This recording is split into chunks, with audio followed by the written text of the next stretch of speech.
পাগলা থানাকে পাগলা উপজেলা ঘোষণার দাবিতে বিক্ষোভ মিছিল ও সমাবেশ। স্টাফ রিপোর্টার তানিয়া আক্তার শিমুর পাঠানো তথ্য ও ছবি নিয়ে উম্মে কুলসুম শক্তির রিপোর্টে থাকছে বিস্তারিত। ময়মনসিংহের গফরগাঁও উপজেলায় পাগলা থানাকে নামে নতুন উপজেলা ঘোষণার দাবিতে বিক্ষোভ মিছিল, মানববন্ধন ও সমাবেশ করেছে স্থানীয় জনতা।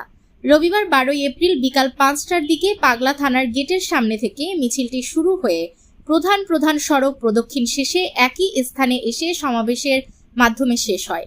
পাগলা থানা এলাকায় অনুষ্ঠিত এ কর্মসূচিতে বিভিন্ন শ্রেণী পেশার মানুষ অংশ নেন।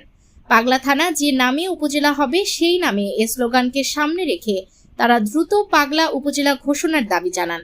সমাবেশে বক্তারা বলেন, পাগলা এলাকাকে উপজেলা ঘোষণা করা হলে স্থানীয় জনগণ প্রশাসনিক সেবা দ্রুত পাবে এবং সার্বিক উন্নয়ন ত্বরান্বিত হবে। বিশেষ করে দূরবর্তী গ্রামের বাসিন্দারা শিক্ষা, স্বাস্থ্য ও সরকারি বিভিন্ন সেবা সহজে গ্রহণ করতে পারবেন। বিক্ষোভ ও সমাবেশে বক্তব্য রাখেন পাগলা থানা বিএনপির সদস্য ও সাবেক উপজেলা যুবদলের সাধারণ সম্পাদক মাহবুবুল আলম ফোরকান, গফরগাঁও উপজেলা যুবদলের সিনিয়র যুগ্ম আহ্বায়ক মোহাম্মদ আলী বাবুল, পাগলা থানা ছাত্রদলের যুগ্ম আহ্বায়ক খোরশেদ আলম মুর্শিদ, বিএনপি নেতা মোহাম্মদ মোজাম্মেল হক পাবেল এবং যুবদল নেতা কামরুজ্জামান নিজাম সহ স্থানীয় নেতৃবৃন্দ।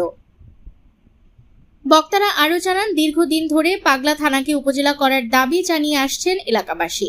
বিভিন্ন সময় জনপ্রতিনিধি ও প্রশাসনের কাছে এ বিষয়ে আবেদন জানানো হলেও এখনো দৃশ্যমান কোনো অগ্রগতি হয়নি। তাই দাবি আদায়ে ধারাবাহিক আন্দোলনের অংশ হিসেবে এ বিক্ষোভ কর্মসূচি পালন করা হয়। সমাবেশ শেষে আয়োজকরা দ্রুত সময়ের মধ্যে পাগলা থানাকে পাগলা উপজেলা হিসেবে ঘোষণা করার জন্য সরকারের প্রতি জোর দাবি জানান। স্থানীয়দের আশা, তাদের এ ন্যায্য দাবি বিবেচনায় নিয়ে সংশ্লিষ্ট কর্তৃপক্ষ প্রয়োজনীয় পদক্ষেপ গ্রহণ করবে। যে আপনি এই নামে ডিউলেটারটা দেন, দিয়ে দেখেন যে আসলে এটা হয় কিনা। কিন্তু যে আপনি এই নামে ডিউলেটারটা দেন, দিয়ে দেখেন যে আসলে এটা হয় কিনা। কিন্তু আসলে তো আমি কিন্তু বক্তব্য আজকে দিতে চাই নাই, অসুস্থ। তারপরে যেহেতু আসছি তুই একটু কথা না বলে নয়।